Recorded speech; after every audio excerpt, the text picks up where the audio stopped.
안녕하세요. 최항수의 팩트체크입니다.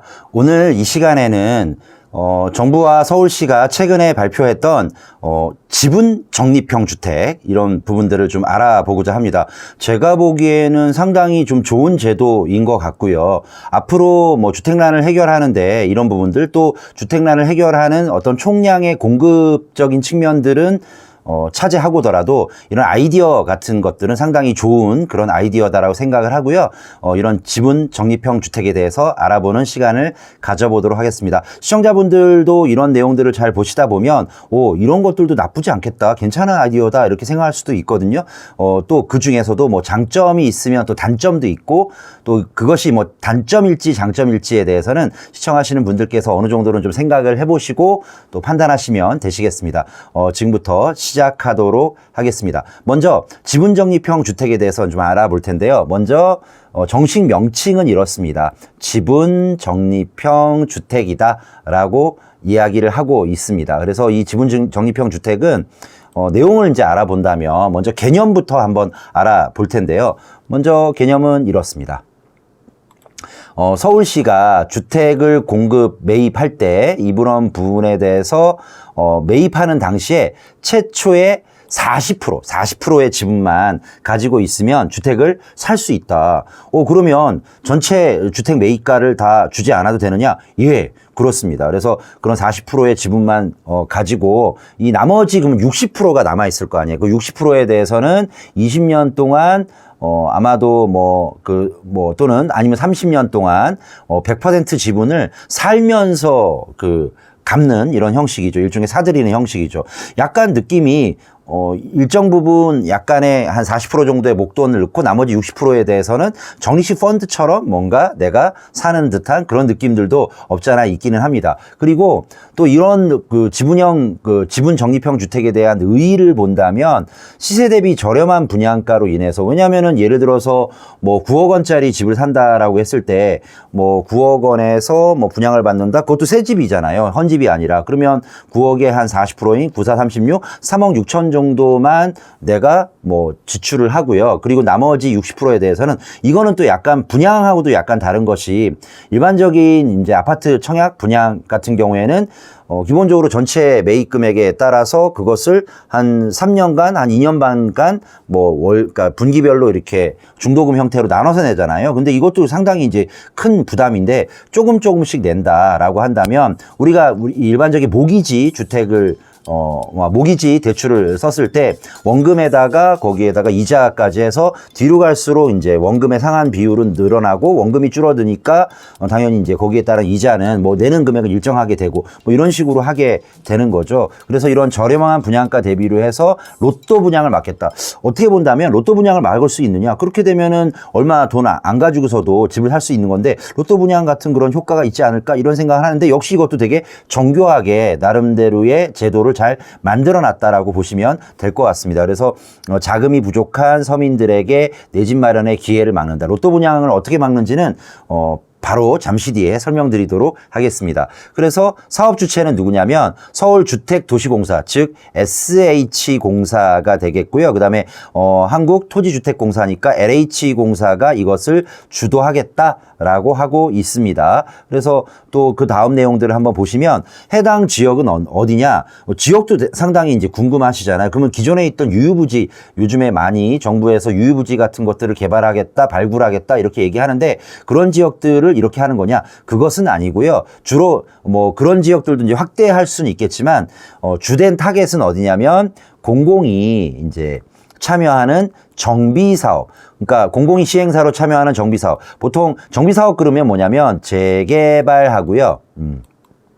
재개발하고 그 다음에 재건축 뭐 이렇게 볼 수 있는 거잖아요. 그래서 이런 정비사업, 그리고 일반인들에게는 잘 알려져 있지 않지만 뭔가 기존에 있던 노후 불량한 어떤 그런 기반시설 또는 노후 불량한 주택 같은 것들이 있는 것들을 국가가 의무적으로 하는 의무적 공공개발 사업이 있는데, 그게 뭐 주거환경 개선 사업이라고 있어요. 주거환경, 뭐 듣고서 잊어버리셔도 됩니다. 주거환경 뭐 개선 사업, 개선 사업 좀 이렇게 써보는데요.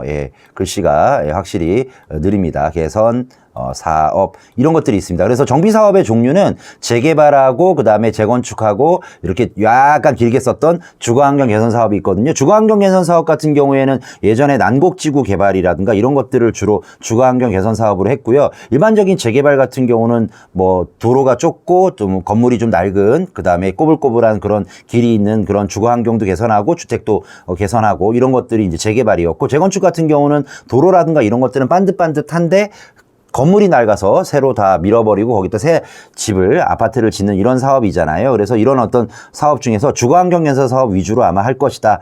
주거환경개선 사업은 국공유지 비율이 좀 높고요. 그다음에 무허가 주택들이 좀 많은 지역들을 하는 그런 사업이거든요. 그리고 또 재개발이라든가 재건축 중에서도 뭔가 추진이 잘 안 되는 지역들, 정비 예정구역, 그러니까 그 지역을 재개발 재건축을 할 만한 지역이야라고 지자체가 고시를 했지만 뭔가 잘 추진이 안 되고 중간에 뭐 여러 가지 사건 사고 때문에 잘 추진이 안 되는 데에서 50% 이상의 동의를 받아서 주민들이 공공이 해주세요, LH가 좀 해주세요, SH가 좀 해주세요 이런 지역들이 있다면 그런 지역들을 이러한 지분형 지분 적립형 주택으로 하겠다. 물론 기존에 있던 조합원들이라든가 소유자들이 있잖아요. 그러면 일반 분양하는 어떤 그런 것들을 이런 지분 적립형 주택으로 하겠다라고 아마 이야기하는 것 같아요. 자, 그리고 이것의 이제 장점은요, 당연히 초기에 어떤 그 주택 구입 비용 부담이 낮잖아요. 한 40%만 내면 되니까 나머지 60%에 대해서는 20년 동안 30년 동안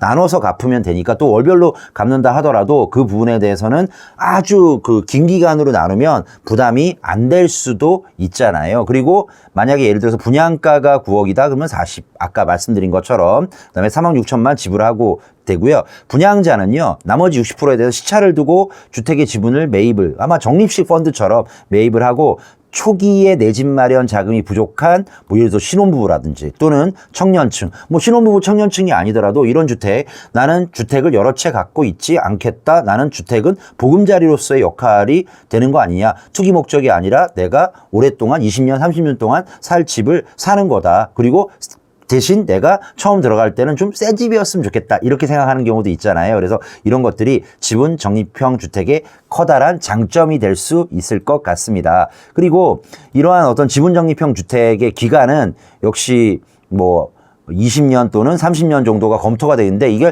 20년으로 할지 30년으로 할지 아니면은 지역이라든가 그런 어떤 장소에 따라서 좀 다르게 추진할지 이런 부분들은 좀 더 이제 구체적인 안이 나와봐야 알 것 같아요. 그리고 이런 어떤 지분 적립형 주택의 효과는요, 이렇습니다. 이것을 노또 청약이라든가 이런 걸 막기 위해서 어떻게 정밀하게 정부가 이런 것들을 생각을 또는 서울시가 생각하고 있냐면, 거주 기간이 짧으면요, 추가 지분을 확보하기가 대단히 어렵잖아요. 예를 들어서 내가 20년 동안 나머지 60%를 나눠서 내기로 했는데 들어가서 10년만 살았다. 그럼 아직까지 10년 정도의 기간이 남았으니까 뭐 60%를 20년 동안 갚는다고 했으면 10년 정도 살았다 그러면은 나머지 60% 중에 절반 정도니까 30%. 그러니까 원래 40% 내고 30% 이제 30% 더하면은 뭐 70% 정도, 이 정도의 지분만 내가 확보를 한 셈이니까 100% 내가 지분을 확보한 건 아니잖아요. 그래서 분양자의 장기 거주를 유도한다. 분양자를 장기 거주 유지를 하면 사고 파는 게 좀 어렵잖아요. 그렇다면은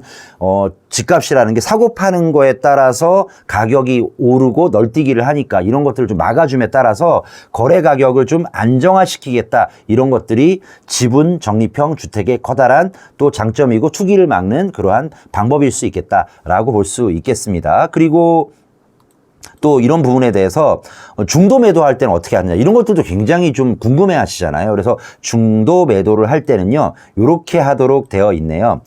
약간 이걸로 통해서 좀 로또를 막아보자, 로또 청약을 막아보자, 좀 투기를 못하게 해보자 이렇게 하는데, 보유하고 있는 지분만 공공에 매각하면 돼요. 중간에 내가 20년 또는 30년 원래 계약 기간인데 그때 중간에 내가 다른 사정 때문에 이걸 팔고 싶다라고 한다면 내가 여태까지 투입했던 자금 있잖아요. 40%하고 만약에 10년 지났다 그러면 한 30% 정도, 70% 정도를 갖다가 공공에 매각을 하는데, 매각을 할 때 뭐 주변에 뭐 가격이라든가 주변에 집가가 오르고 아파트 가격이 오름에 따라서 가격이 좀 오를 수도 있잖아요. 그런데 그렇게 팔게 하면 또 역시 이것도 시세 차익이 있으니까 여러 가지 또 문제점, 또 원치 않는 그런 문제점이 발생할 수도 있잖아요. 그래서 이것을 어떻게 하느냐, 매각가는 시세 가격이 아니다. 시세 가격이 아니다. 그래서 저렴한 또 감정을 통해서 하는 감정가라든가 정기예금 이자율 수준에서 매각하겠다. 즉 원금 정도는 보장을 해주지만 오른 금액에 따라서 감정가라든가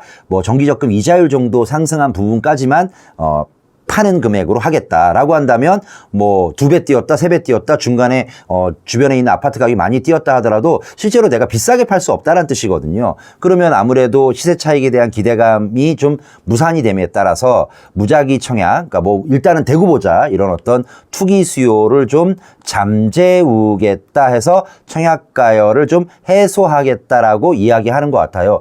이렇다면 나름대로 여러 가지 정부가 원하는 또 오랫동안 그 집에서 내가 목돈 들이지 않고 한꺼번에 100% 아니면 뭐 2, 3년 안에 모든 돈을 다 납입을 해야 되는 그런 염려로부터 좀 줄일 수 있는 또 그럼에 따라서 차익이 발생하는 것들도 실현하기가 조금은 좀 어렵게 함에 따라서 장기적인 어떤 주거 안정을 꾀할 수 있는 그런 장점이 있지 않겠느냐라고 생각할 수가 있을 것 같습니다. 이런 부분에 대해서 해외 사례 같은 것들도 좀 있어요. 그래서 이게 이제 우리나라가 뭐 있는 내용들을 뭐 모든 것들을 뭐 아주 엄청나게 별나라에서 떨어진 어떤 그런 그 생각을 하지는 않았을 거 아니야. 그래서 해외 사례 같은 것들을 벤치마킹했다. 해외 사례에 있는 것들을 가져온다고 해서 그게 꼭 나쁜 건 아니잖아요. 좋은 게 있으면 가져다 쓰면 됩니다. 우리가 여러 가지 고민할 필요 없이 그 좋은 것들을 가져다 쓰고 우리 현실에 맞게 잘 고쳐서 쓰고 우리 현실에 맞게 좀 잘 적용해서 쓰면 되는 거니까 영국에는요 지분 공유제라고 해서요 쉐어드 오너십 이런 프로그램이 있거든요. 주택을 구입할 때 이런 것들을 활용하는데 영국 같은 경우에는 실거주자가 우리보다는 좀 낮아요. 그래서 25% 정도의 지분을 취득한 뒤에 임대료를 내고 살면서 돈을 모아서 나머지 지분을 인수한다. 그러면 이런 거죠. 우리나라도 40% 돈을 먼저 내고 60%에 대해서는 아직 내가 그 주택의 전체적인 100%의 소유자가 아니잖아요. 그러면 나머지 60% 금액에 대해서는 내가 임대료도 내고 그다음에 매월 적립식으로 또 지분을 조금씩 사오는 우리가 이제 돈 빌렸을 때 앞서 말씀드린 것처럼 원금하고 이자를 갖다가 같이 상환을 하는 이런 형태로 많이들 대출을 받듯이 이런 식으로 하게 되는 거다라고 보시면 되는데 영국은 5% 정도 되니까 좀 약간 초기 투자 자금이 우리나라에서 지금 뭐 검토되고 있는 40%보다 훨씬 낮잖아요. 그러면 우리나라도 아마도 40% 처음에는 그렇게 하다가 조금 더 이러한 초기에 대한 지분 투입 비용, 약간 뭐 디파짓 뭐 이런 그러니까 뭐 잠기는 비용, 초기 잠기는 비용들이 40%에서 조금씩 뭐 30%, 뭐 20% 이렇게 조금씩 내려가지 않겠냐 이런 것들도 한번 검토해 볼 만하지 않겠나 이런 생각이 듭니다. 상당히 그동안 이런 것들이 많이 검토는 되고 했으나 어느 정도는 좀 본격화되는 어떤 느낌이 들어서 서민들의 어떤 내 집 마련 이런 것들을 할 때 조금은 좀 용이해지는 좀 좋은 제도 그리고 또 거기에 따라서 투기를 막는 이런 정교한 어떤 그런 절차에 따라서 그냥 나는 집은 사는 게 아니라 사는 곳이다라는 그런 의미에서 가장 최적화된 그런 제도가 아닌가라는 생각을 가져봅니다. 오늘은 지분 적립형 주택에 대해서 한번 알아봤고요. 이런 것들이 좀 점차적으로 도입이 되는데 다만 이런 지분 적립형 주택을 그냥 시범적으로 하지 말고 다양한 곳에서 좀 약간 도입해야 되는 것이 있어야만 어느 정도 이것이 효과가 있고 사회적 합의라든가 어느 정도 동의하는 그다음에 또 익숙해지는 그런 것들이 있지 않을까 싶어요. 근데 뭐 아까 말씀드린 것처럼 정비사업 지역을 우선적으로 하겠다라고 한다면 재개발 재건축 지역의 분들이 이것을 과연 동의하면서 공공에 맡겨서 일반 분양하는 부분에 대해서는 뭐 조합원 것들이야 뭐 상관없겠지만 이것을 뭐 상당히 뭐 동의하겠느냐 아니면 뭐 정부의 공공의 SH라든가 LH에 자기네 어떤 그런 사업하는 그런 지역들 순수 민간 사업인데 맡기겠느냐. 물론 앞서 말씀드린 것처럼 약간 길이가 길었던 그 사업 있잖아요. 주거 환경 개선 사업 뭐 이런 어떤 사업 같은 경우는 의무적 공용 개발이기 때문에 SH라든가 LH가 원래 하는 약간 재개발이랑 비슷한데 약간 국공유지 비율이 높고 무허가주택 비율이 높은 이런 지역들에서 많이 하는 그런 사업이거든요. 이런 데는 좀 가능할 것 같은데 이런 지역이 서울에라든가 아니면은 또 비수도권 뭐 광역시 지역에 아주 많지는 않거든요. 그래서 이런 것들이 물량 확보 면에서 약간 한계는 있겠다 이런 생각을 한번 가져봅니다만 어쨌든 취지 자체는 상당히 좋아 보인다라고 결론을 내리고 싶습니다. 자, 지금 그래서 지분 적립형 주택 알아봤고요. 또 다른 어떤 그런 사회적인 어떤 주택시장에 대한 변화 또 새로운 아이디어 같은 것들이 나오면 그런 것들도 쫙 논평도 해드리고 또 검토도 해드리도록 하겠습니다. 지금까지 최항수의 팩트체크였습니다. 다음 시간에 뵙겠습니다. 감사합니다.